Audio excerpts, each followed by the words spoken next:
I mean, you could get into a situation where you say anybody who does anything that we perceive as bad for the climate, for instance, has to be in some ways, punished, or and like, for instance, what we're seeing in Europe with the farmers. When you're saying, well, look at all the pollution that farmers do, but farmers, we kind of eat what they make, so you have this enormous divorce between the actual physical reality and the ideology.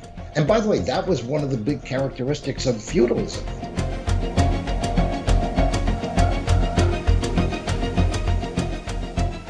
Welcome to another episode of Counterculture, the show that stands at the intersection of reason and faith in the battle against sentimentality. That right of winter is upon us, where frigid weather grips much of America, while our political and corporate betters jet off to Davos for the World Economic Forum to stop the world from burning up, they say, while participating in ritualistic condemnation of free minds and free markets. The notable exception this year was Argentina President Javier Milei, as I predicted he would be on this program, and Milei's "the state is the problem" rebuke of the assemblage of hypocritical pseudo-intellectual dirt-munching druids was a joy to watch. There is utility to be derived from this gathering nonetheless. Davos frames the divide in the West between what our guest on this episode describes as the clerisy versus the yeomanry. Will America be taken back to the Middle Ages or restore its middle class? To help us handicap those prospects, we're pleased to be joined by Joel Kotkin, a presidential fellow in urban futures at Chapman University. He's also the executive director of the Urban Reform Institute and the author of the book, The Coming of Neo-Feudalism, featuring the thesis I just referenced. Joel Kotkin, thanks so much for joining us. Appreciate it. It's my pleasure. So, why don't we just start with allowing you to develop the thesis of your book a little bit more. Just maybe let's get some baselines.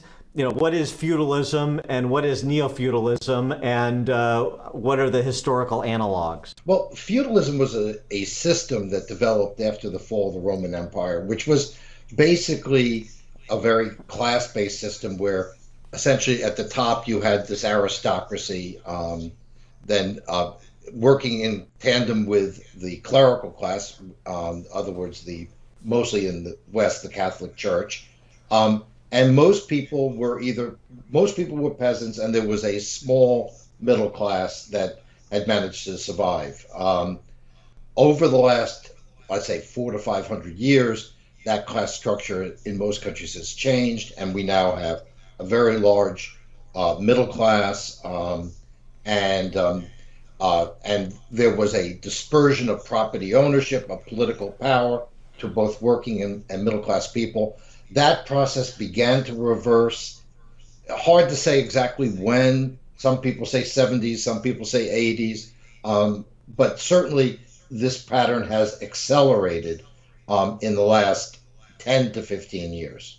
The groups that are the analogs to the original feudalist post-Roman Empire, how do we categorize? How do we understand this distribution? Okay, well, let's just start with the aristocracy. The aristocracy was basically whoever had the most military power after the collapse of the Roman Empire, and so, in other words, the bullies won. And yeah. The oldest aristocratic families in the world were essentially the inheritors of this sort of warrior culture. Today, what we have is what I would call an oligarchy, which is similar to the aristocracy. And in this case, many of them are those who had benefited from the opening of the internet. So it was kind of like a reprise of what happened in the Middle Ages. And they seized the territory and now dominated pretty completely. The concentration of wealth and power that you see in that oligarchy is pretty extreme. And the same thing can happen in the other side of it, which is really the financial institutions, which are also concentrating. The clerisy is really the clerical class reimagined. In other words, it's sort of like a priesthood without religion, or its religion is essentially, it could be a green religion, it could be a transgender religion. I mean, there are all different kinds of things. But fundamentally, this clerical class has become very powerful, and actually quite numerous because, when you look at how people vote and how they identify, a lot of it depends on, do you work for the government? Do you have a PhD?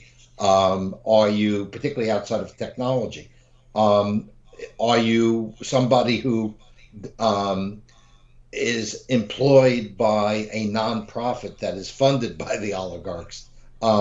These groups have become extraordinarily powerful, and they're much more numerous. Obviously, there can only be so many oligarchs, but there could be an awful lot of people who belong to teachers' unions, who belong to nurses' unions, who are employed by nonprofits, and that's really your clerisy, and they really are the ones who sort of try to determine what's acceptable, what's not acceptable, what can you say, what can't you say, and of course are very prevalent in the universities, which have, at least until recently, grown enormously in their influence and power.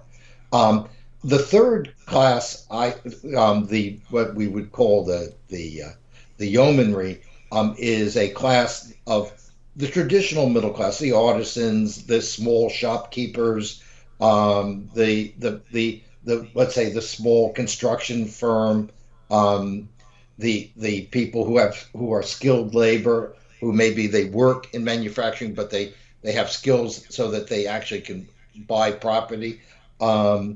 That class, which is under enormous pressure and is clearly beginning to lose its share of the population and has lost a lot of political power, at least until recently. And then below them, I would make a fourth class, which are the serfs, which are people who will never own anything, basically, will never start a business, will basically become essentially dependents of the government, because even if they have work, the work pays so poorly that they really can't support their families. So I want to talk about those top two classes, so the aristocrats and the noblemen, or the yeomanry.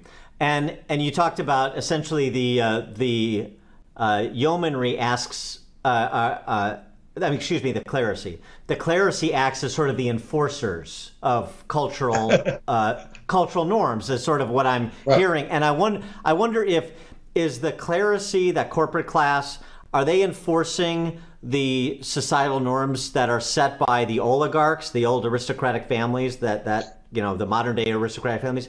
Is it top down that way, or are the oligarchs taking their cues in terms of cultural norms from the corporate class and just underwriting their enforcement?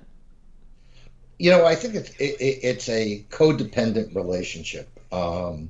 You have to remember, many of these oligarchs are essentially, they're technoids. Very few of them would, for instance, know anything about history or culture. I mean, that's why you see that, for instance, the Bay Area is certainly not a hotbed of culture.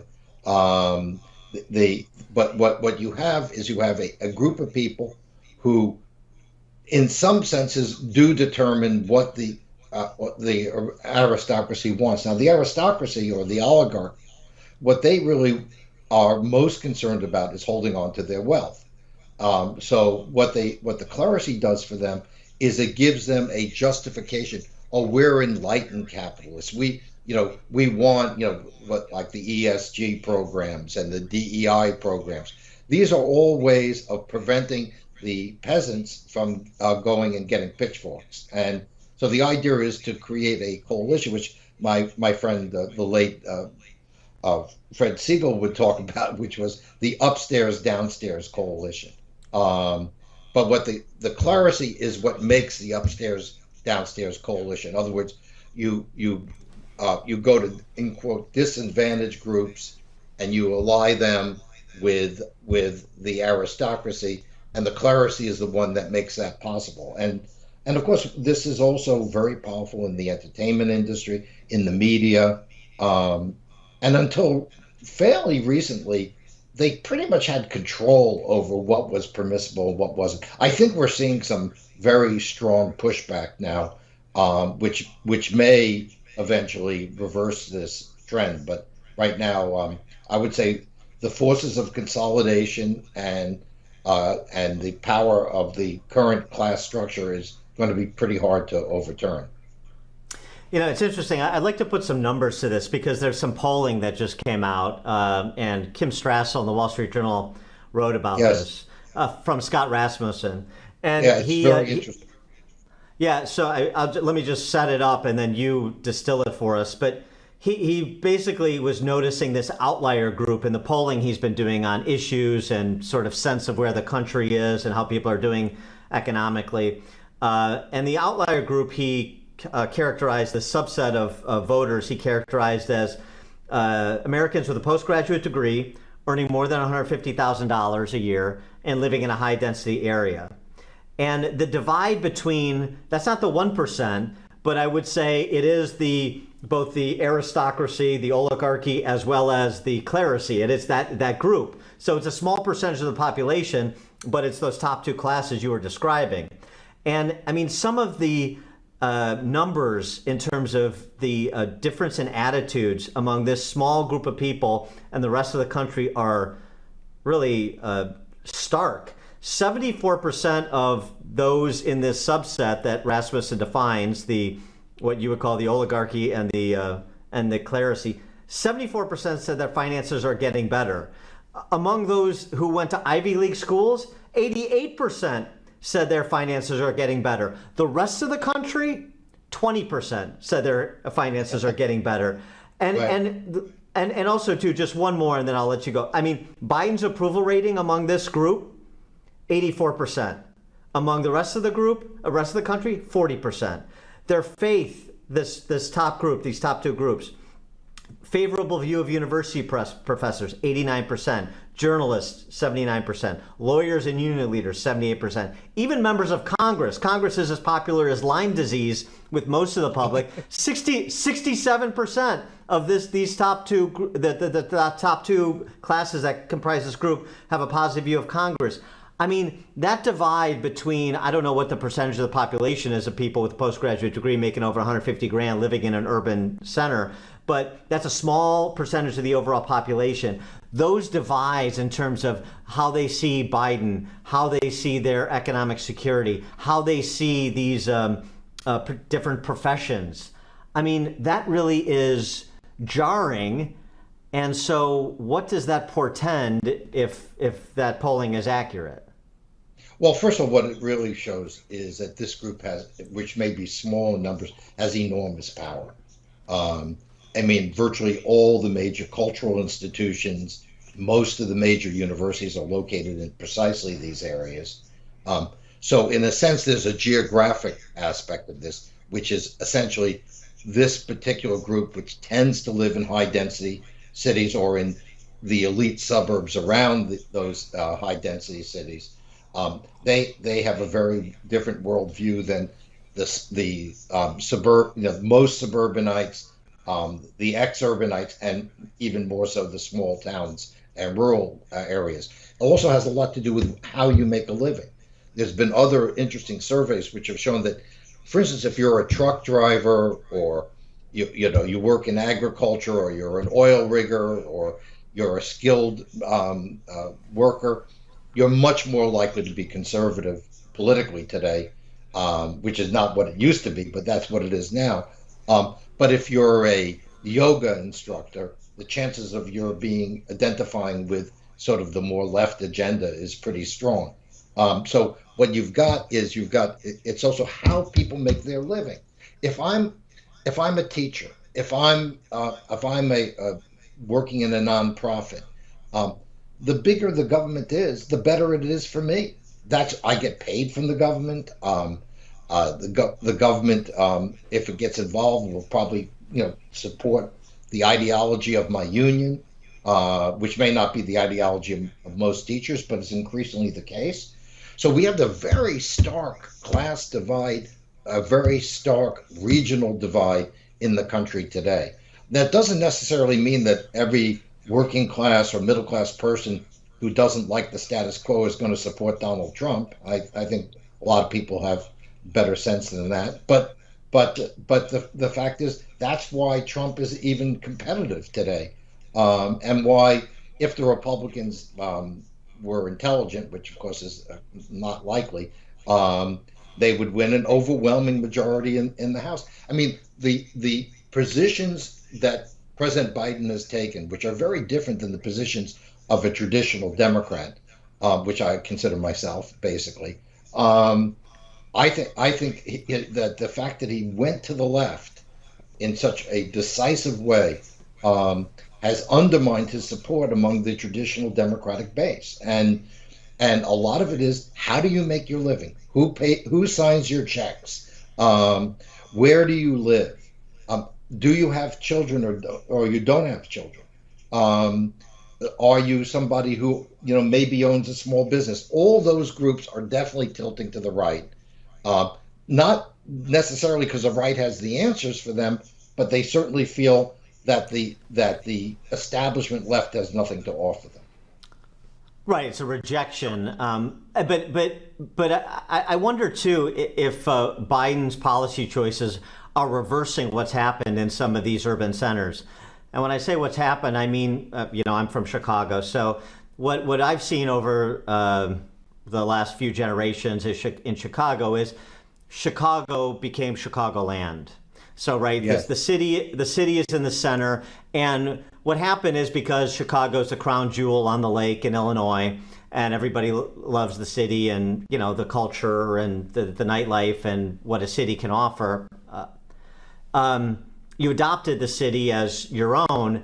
And what the city did, what city politicians did smartly, the machine in Chicago, is sort of socialize problems to the entire region. That a Chicago crime problem or Chicago public transit problem was not a Chicago problem, it was a Chicago land problem, and by extension, an Illinois problem. And I wonder, particularly with respect to the issue of migrants, if the Biden policies are reversing that, and you're going to start to see ring suburbs in these urban centers re-separate from the urban centers themselves. Well, I think that's a great observation. I've been working a lot on those issues myself. I think one of the things is fewer people go in 5 days a week to the downtown. I think Chicago has, physically the nicest downtown maybe in the world, certainly in the United States, and yet it's a lot of it is pretty empty. I think a lot of people are saying, well, maybe I don't have to go into work all these days, or there may be a lot of employers. I live in Southern California, and I would be hard pressed to put my office in downtown Los Angeles, particularly for, let's say, an employee who has to work late at night, particularly a female employee. This is not an environment that's friendly for women in particular. But for anyone, there's crime, there's homeless people, it's dirty, it smells. And Chicago used to be the one city, they always used to talk about it as a city that works, but now it's just another city that doesn't work. Right, and so if that's true, what we're sort of describing from different angles, how does that reorder this coming neo-feudalism that you talk about? How does it reorder the relationship between the oligarchs and the yeoman and the clerisy and the yeomanry, if maybe a significant portion of the yeomanry is separating from the oligarchs, and maybe I don't know, I'm asking for your analysis, maybe there could be a realignment that puts them closer to the yeomanry? Well, I think there's definitely going to be there definitely is a reaction that is driving, it was very interesting in Iowa, for instance, that actually Trump did relatively well with educated voters, which he had not done well in the past. I think a lot of people are saying, the old Spanish expression, basta ya, enough already. I mean, I think, I can see even a fairly liberal Chicago person living in the suburbs saying, I don't like what they're doing to the city, and as long as they're going to adopt these policies, whether it's on crime or whether it's on migrants, whether it's on the economy, I'm going to say, hey, you know what? I'm just going to stay out in my suburb, and I'm not going to have anything to do with the city, or I'm going to have as little to do with the city as possible. This is going to accelerate the movement of the yeomanry um, more to more conservative positions. Not necessarily that they agree with everything in the Republican agenda, particularly on issues like guns or or issues like taxing the very wealthy or an issue like abortion in particular. But the what's happened is that the, if you will, the ruling class, the sort of clerisy slash oligarchy, it has come up with a policy agenda that is so illogical and so harmful to people's daily lives that it's driving them in a much more conservative direction. I was surprised, a little bit surprised to hear some remarks from Jamie Dimon, the CEO of JP Morgan, Yes. recently from Davos, as well. As I was talking about the outset, we have to talk a little bit about that. But where he said, basically, stop demonizing Democrats, to which he usually affiliates. I mean, he was a big supporter of Obama's. Right. Hey, stop demonizing MAGA people. I got around the country. I went up to the big sky country, and they're good people, and we may have some disagreements, but demonizing people is not helping here. It almost was Jamie Dimon recognizing, number one, that what you're describing in terms of the yeomanry's reaction to the policies of the party to which he normally affiliates, but also I wonder if he's also sort of trying to head off some real civil strife at the pass. Well, I was very struck with those remarks, and I think the problem is essentially Biden is the original nowhere man. He might have been a mildly somewhere man at one point in his life, but right now he seems to be sort of like a an amoebic government. You push them a little bit and they respond in a predictable way. And so, given that they really have very little to boast about, because the people who support them in the elite level they're doing fine, but most people are not doing fine. And I sometimes have these arguments with conservative economists who say, well, in the aggregate, well, you know what? People don't live in the aggregate; they live day to day. Paying the mortgage, paying the rent, sending their kids to school, and those people are finding that the policies don't work. So the only way that Biden wins is by demonizing. I think this is what their theory is: demonizing anybody who supports Trump. Now, I think if they had just identified Trump is a noxious individual, and I certainly can see how you could attack him. But the idea that you attack anybody who votes for him or might vote for him, I think this is an idiotic strategy. I think it makes this group that the Rasmussen poll talks about. They feel good about themselves. Oh, I'm enlightened. Meanwhile, I'm living in in an extremely expensive area, and I've displaced working class or African American people as has happened in parts of Chicago in particular. But I'm basically virtuous. I'm the modern version of what in the Middle Ages might have been considered a good Christian. Other words, I'm following these ideas. So I've got to create in the other people are the sort of the devil, the infidels, and we must fight against them at all costs. And that also justifies doing anything possible to stop Trump from being elected. Something that you wrote recently also, Jamie Dimon's comments also struck me in the context of something you wrote recently in a piece called The Road to Autocracy. You wrote that the most dangerous form of potential autocracy comes not from the right and left extremes, but from the corporate oligarchs. And I wonder if Jamie Dimon, being a corporate oligarch, the head of one of the largest banks, I wonder if he's concerned about that too. That if you stay on this path and you continue to treat those with, those in the yeomanry and below, the way they're being treated, then there's going to be a moment where you either enforce your will or you relent.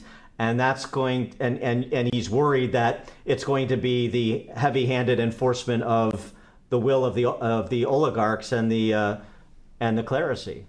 Well, I think that's exactly what I think it's the biggest fear. And by the way, it's not just partisan, because you look in the United Kingdom, the Tories have adopted, thought control, thought police policies that even the most lunatic progressive in America would have second thoughts about.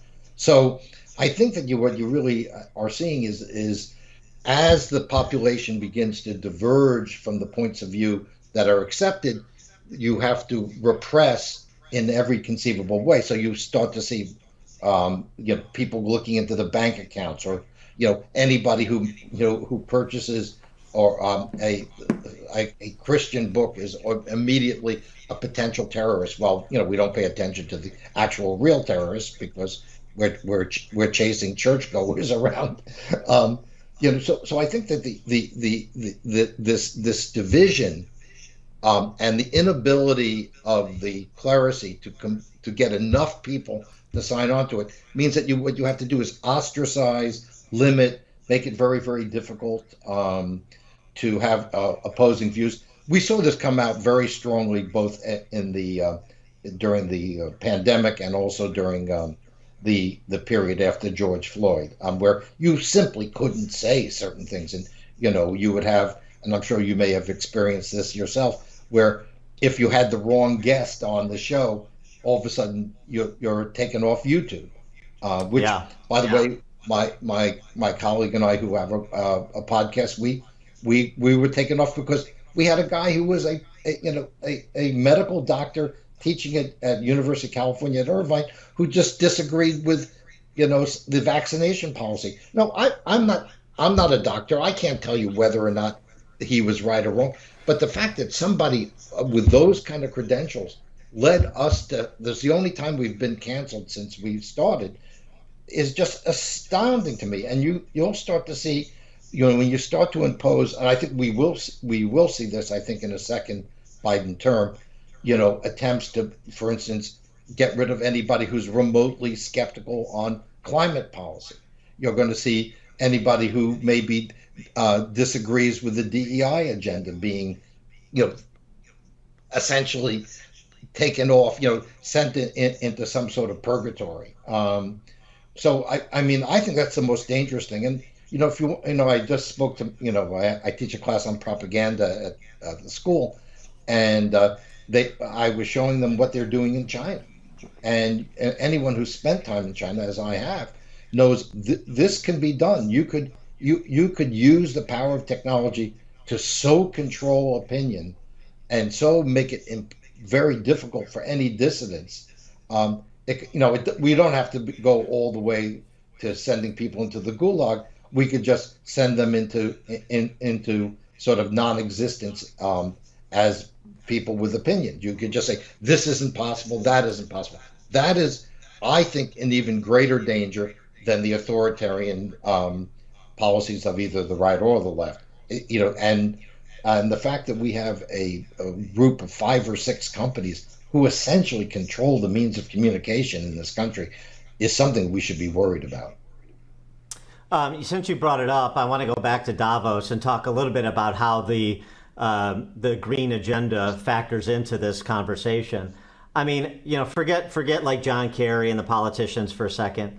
The most striking portion of a talk I saw out of Davos, the World Economic Forum, was by this woman who founded a group called Stop Ecocide Now. And her position was, we need to criminalize damage to the environment. And her targets, she said, explicitly, fishermen, farmers, ranchers, when they do their business, their agricultural business, they're fishing the seas, they are doing damage to the environment, and this needs to be criminalized where people are prosecuted for ecocide. And so, I mean, I just want to get your reaction to that, and then as a jumping off point to talk about how that green agenda factors in more globally to this class struggle and to the fears of rising authoritarian or autocratic impulses. Well, I think that what you do is you create an ideology, a theology, which is basically that first the world's coming to an end, and if we don't do these radical things, we're going to have to we're going to face disaster. Because I think Greta Thunberg had to take away her prediction that if we didn't do what she wanted, the world would cease existing in 2023. I think it's still around from what at least I look outside. I think it's still around. For now. So, yeah. Right. So you're very much right. I mean, you could get into a situation where you say anybody who does anything that we perceive as bad for the climate, for instance, has to be in some ways punished, or and like, for instance, what we're seeing in Europe with the farmers. When you're saying, well, look at all the pollution that farmers do, but farmers, we kind of eat what they make, so you have this enormous divorce between the actual physical reality and the ideology. And by the way, that was one of the big characteristics of feudalism, which is you had an ideology that which basically said the bishops and the aristocrats could live in luxury, but the ideology of the Catholic Church was charity and poverty. And we have something very similar today. And so when you talk about the farmers in Berlin and previously the farmers in the Netherlands, these protests, the truck convoys in Canada during COVID, right. How do you assess proportionality to those events? In other words, is that a symbol of something big coming, or are those just temporary flares that are part of this struggle between freedom and security that just go on in free or quasi-free societies? Well, I think that this is something we're just going to see a lot more of. I think, remember that group that Rasmussen identifies, they don't grow food. They don't do any physical labor. They use energy, but they make enough money so that the higher energy price doesn't make a difference. They live in a very different reality, and so I think we're going to see an evolution of a class struggle between the sort of clerisy and the aristocracy, and what's left of the yeomanry. And the real question that will determine probably where this all ends up is what happens to the serfs. Do the serfs align with the aristocracy because they're going to get $2,000 a month and free rent? It could happen. This is what we see here in California, where the upstairs downstairs coalition is predominant as our society continues to deindustrialize. Right, and so I know you wrote recently about Gen Z too. So Gen Z is most of them would be, I think, classified as serfs. They're not in they could aspire to the yeomanry, but they're aligned in terms of socio-political values with the clerisy, and so can the clerisy maintain that upstairs downstairs when the Gen Z, for example, doesn't have access to climb the ladder that others, even of their own cohort in certain professions, are able to do? Oh yeah, and I think that this is going to be a great question, which is, will the Gen Zs demand the opportunity to join the middle class, to own property, to start businesses, or will they just accept that, what? I'll live a life where I don't have children, live in an apartment. I can play video games all day, and the government will give me enough money so that I can basically go off and live off Cheetos. That's sort of one vision of where we're going, and it won't even necessarily take massive government intervention to do it. It will just happen on its own.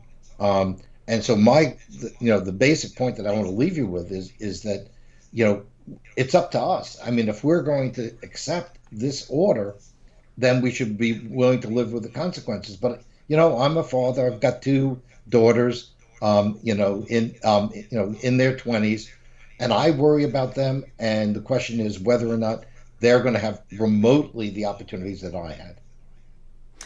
One final question before I let you go.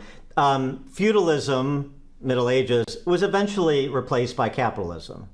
And Yes. so this sort of neo-feudalist state that either is coming or maybe is already here. I think it's always, it's here, but it's unevenly distributed. So do we have another sort of history not repeating itself but rhyming? And then there's the reaction to neo-feudalism is to go back to free enterprise. Yeah, I think the bottom line, it may not be free enterprise in the pure sense that libertarians might see it, but I think the idea that the purpose of a society is that people should live better and have more opportunity. Now, that whether that means policies that are purely market oriented or not, it's a question of what is the goal of the society. If the goal of the society is that most people have opportunity and we want them to participate, we want them to do better, then you can debate what policies get you there. But where we're going now is basically a continuation of feudalism. So there was a great reaction. It started most particularly in the Netherlands and also eventually in the UK and then here in North America. And maybe there'll be some sort of coalescing of some sort of movement. It may end up being a bipartisan thing. You may find in many ways that a Senator Hawley and a Senator Fetterman may have a lot to do with creating some sort of new policies.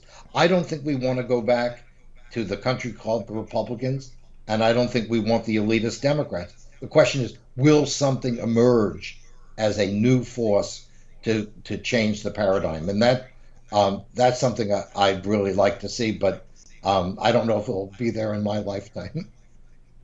He is Joel Kotkin, Presidential Fellow, Urban Futures, Chapman University. The book, The Coming Neo-Feudalism. Joel Kotkin, thanks so much for joining us. Appreciate it. Oh, my pleasure. Thank you.